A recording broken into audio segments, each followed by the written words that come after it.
Reciban un cordial saludo, les saluda la profesora Gretel Ortiz de Tu Voz Actual. En esta ocasión vamos a explicar las características básicas del sustantivo y el grupo nominal.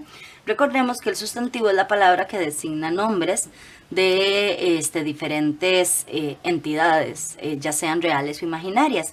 Podemos hablar de cosas, animales, fenómenos materiales, grupos o cualquier tipo de categoría semántica que se asocie a cualificar el nombre que se le asigna a. Se reconoce como grupo nominal al grupo de palabras que tiene como núcleo un sustantivo.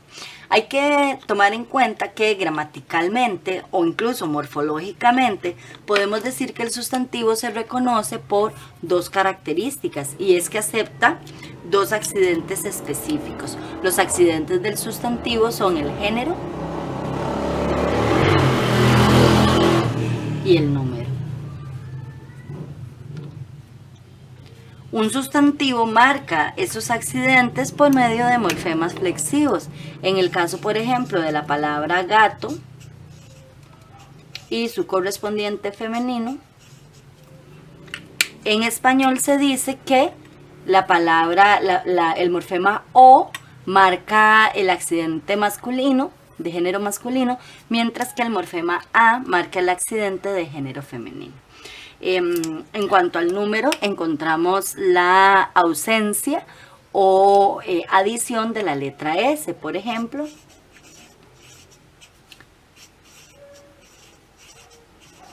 En este caso, el uso de la letra S es una marca de número plural, mientras que la ausencia de la letra S es un morfema cero que marca el número singular. Esto es desde una categoría. Desde el punto de vista sintáctico se dice que el sustantivo es el núcleo del grupo nominal que puede funcionar como sujeto, como complemento directo, como complemento preposicional o complemento de régimen u otros tipos de complementos a saber. Entonces el sustantivo tiene todas estas características. Otra característica del sustantivo es su capacidad de derivación y composición, lo cual quiere decir que puede servir de base precisamente para formar nuevas palabras. Claro que esta no es una característica exclusiva del sustantivo, ya que especialmente el adjetivo y el verbo también tienen esa cualidad, pero podemos ver algunos ejemplos como estos. La palabra amor es un sustantivo abstracto, se le agrega la terminación io y se convierte en otro sustantivo abstracto con otra característica. La palabra amor más la terminación cito, o ito en este caso, que es un diminutivo, y en procesos de composición como enamorarse o enamorados, que ya tiene otras características. Notemos que ya aquí son morfemas de tipo derivativo porque aportan nuevos significados a la palabra original, lo que se conoce como raíz. Cuando tenemos el término sustantivo, también hay que entender que el sustantivo presenta diferentes categorías. De manera que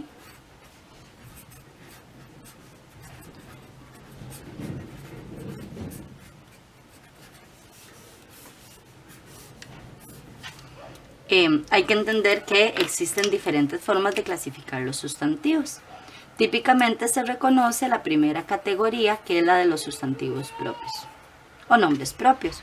El nombre propio es aquella palabra que tiene la cualidad de especificarse con una categoría léxica que se le atribuye y la diferencia de los demás. Por ejemplo, los nombres de personas, de ciudades o países, de marcas comerciales.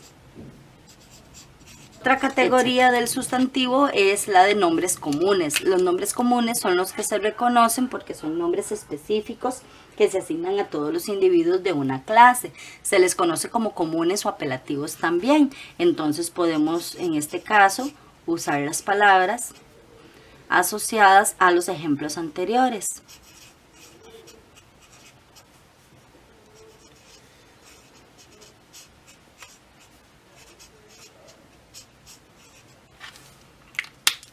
Por otra parte,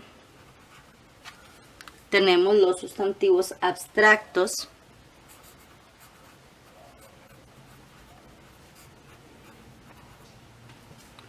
que se reconocen porque son todas aquellas palabras atribuidas a nombres de fenómenos o de realidades imaginarias que no se pueden tocar.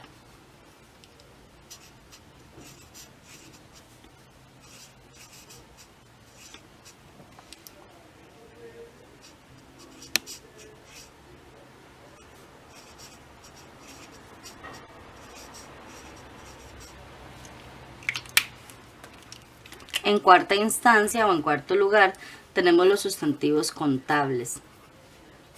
Vale la pena agregar que según la nueva gramática, muchos de estos sustantivos se pueden, por supuesto, clasificar en varias categorías al mismo tiempo.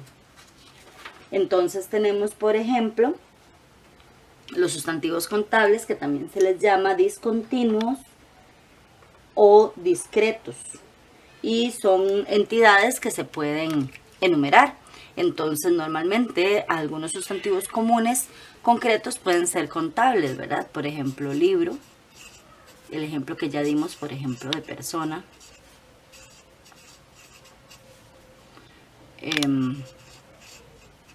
Los sustantivos individuales, por su parte, son aquellos que pertenecen a categorías únicas del objeto por mencionar. En estos casos no importa si el objeto está en singular o en plural, porque aún hablando de profesor o profesores en plural, la palabra profesores da idea de un único elemento, digamos, de esa categoría. Es un tipo de individuo que tiene la cualidad o el oficio de enseñar. Igual pasa con casa o casas, ¿verdad? Una casa es un lugar donde las personas habitan. Las casas son, también alude a una misma realidad simbólica, el lugar donde una persona habita. De manera que los sustantivos individuales pueden estar en singular o en plural e igual cumplen con esa categoría. Luego tenemos, por supuesto, en contraparte los colectivos. Los colectivos son las realidades que no son categorías únicas, sino que dan idea de grupo. La misma palabra grupo, por ejemplo, es un sustantivo colectivo. La palabra colmena, la palabra bandada, equipo. Como podemos ver, son palabras que ya por sí sola da idea de grupo. Si las pusiéramos en plural, entonces aluden a realidades asociadas con grupos de grupos, ¿verdad? Si ponemos la palabra grupo, pues un grupo es precisamente un grupo de cosas de una misma categoría. Ya si hablamos de grupos, entonces tendríamos diferentes objetos asociados a grupos de individuos de la misma categoría. Tenemos también los sustantivos argumentales, que son los tipos de sustantivos que requieren de un segundo sustantivo para marcar su relación. Se llaman argumentales porque tienen un argumento, necesitan de algo más para ser completos. Por ejemplo, la palabra amigo es un sustantivo argumental porque necesita de otras palabras para poder definirse y establecer su relación de amistad. Por ejemplo, al usar la palabra amigo, yo no puedo decir él es amigo solamente. Tendría que decir él es mi amigo, es amigo de Luis, es el mejor amigo que tengo, ¿verdad? Entonces, de esta manera se establece. Igual pasa con la palabra profesor, que podría ser argumental o no, dependiendo del contexto de la oración. Yo puedo decir, él es profesor, y en ese caso no necesita un argumento claramente, pero si yo digo, él es el profesor, ahí está definiendo un argumento también. La palabra mamá está dependiendo entonces de situaciones argumentales. Los sustantivos eventivos pueden ser como, por ejemplo, están asociados a eventos o sucesos, digamos, específicos. Por ejemplo, la palabra cacería, a la palabra batalla o reunión. Y por supuesto no podemos dejar de anotar los típicos sustantivos concretos. En un sustantivo concreto encontramos que son palabras que reúnen realidades que sí se pueden percibir mediante el sentido del tacto, ¿verdad? Entonces podremos hablar, por ejemplo, del lápiz, del amigo, de la pared. Es importante entender que en estos casos el sustantivo concreto depende de una realidad, digamos, única y generalizada, ¿verdad? Todo lápiz se puede tocar, todo amigo siempre se puede tocar, toda pared siempre se puede tocar. En contraposición con los sustantivos abstractos, hay que entender que si el concepto en algún momento dado no tiene esa posibilidad de percepción por medio del sentido del tacto, en algún momento ya se convierte en un sustantivo abstracto. Por ejemplo, siempre me preguntan una palabra como fantasma. La palabra fantasma debería ser abstracto porque es una percepción que ni siquiera está demostrado del todo científicamente, ¿verdad? Entonces es una percepción abstracta de una realidad o ilusión óptica o como queramos percibirlo. Entonces se concibe como un sustantivo abstracto, aun cuando haya personas que pueden decir que sienten el fantasma y entonces caería dentro de esta categoría. No, es preferible si el sujeto, si el objeto que se está mencionando, el nombre que se está mencionando, está asociado con una realidad que puede ser intocable, se considera un sustantivo abstracto. Palabras interesantes, por ejemplo, el aire. Si usted hace de esta manera, usted percibe el aire, ¿verdad? Si usted está quieto, el aire se percibe porque lo puedes respirar. Entonces es preferible considerarlo como un sustantivo concreto, ¿verdad? Porque no depende de una realidad simbólica o de un contexto determinado. Siempre se percibe. Ahí lo que varía un poco es la percepción, digamos, del hablante en ese momento. Los sustantivos no contables están asociados a una realidad léxica, ¿verdad? Y entonces este tipo de sustantivos constituyen una suerte de plurales léxicos típicos, ¿verdad? La palabra azúcar, por ejemplo, ya da idea de un grupo sin que sea un sustantivo colectivo, porque es el azúcar simplemente. Pero es un sustantivo no contable porque tiene esta realidad, ¿verdad? Es un plural léxico que en realidad no se define como un grupo. La palabra público podría bien tomarse como un sustantivo colectivo sin problema, pero dependiendo de la realidad léxica del contexto comunicativo está asociado a una realidad simbólica, ¿verdad? Por ejemplo, si usted dice hay público para ese candidato, ¿verdad? Hay público en ese concierto, ese público ya es una realidad incontable. Y la palabra arena, la palabra trigo, en diferentes contextos, por supuesto, están asociados a realidades en donde no interesa la situación, definir la situación. Muy bien, con respecto a los modificadores del sustantivo, hay que entender que existen diferentes estructuras morfosintácticas que pueden acompañar al sustantivo del que ya hablamos. En este caso tenemos, por ejemplo, los determinantes. La palabra casa sería el sustantivo y puede estar acompañado por un artículo determinante, artículo definido, o por un adjetivo, en este caso determinante demostrativo, aquel que acompaña al sustantivo estudiante. Luego tenemos los adjetivos que también pueden modificar al sustantivo. Por ejemplo, aquí tenemos el sustantivo calle y un adjetivo calificativo estrecha que nos dice cómo es la calle. Tenemos el sustantivo amor y un adjetivo calificativo eterno que nos dice cómo es ese amor. Luego tenemos ejemplos de grupos adjetivales, ¿verdad? Que son grupos de palabras que tienen como núcleo un adjetivo. En este caso tenemos el sustantivo mujer y la expresión adjetiva vestida de rojo. ¿Por qué es una frase adjetival o un grupo adjetival? Porque todas esas palabras están asociadas a una cualidad, una característica de la mujer en este caso. Luego tenemos los grupos nominales. En este caso estamos hablando de la palabra clase, aunque existe otro sustantivo aquí en español, de lo que estamos hablando es de la clase. Y en este caso es un grupo nominal precisamente porque tiene diferentes modificadores. Por un lado, el adjetivo o determinante y la frase preposicional de español que también acompaña a ese sustantivo clase. Es importante entender que en este caso la clase de español corresponde a una única unidad léxica, ¿verdad? Estamos hablando de una lección dada como esta que estamos dando en forma de video o una lección dada en un aula con pizarra o diferentes herramientas tecnológicas. El grupo preposicional también puede acompañar al sustantivo, ¿verdad? Por ejemplo, aquí encontramos el sustantivo confianza y es un grupo preposicional porque está introducido por la preposición en, que al mismo tiempo acompaña a una idea asociada al término confianza, ¿verdad? Yo confío en algo en este caso.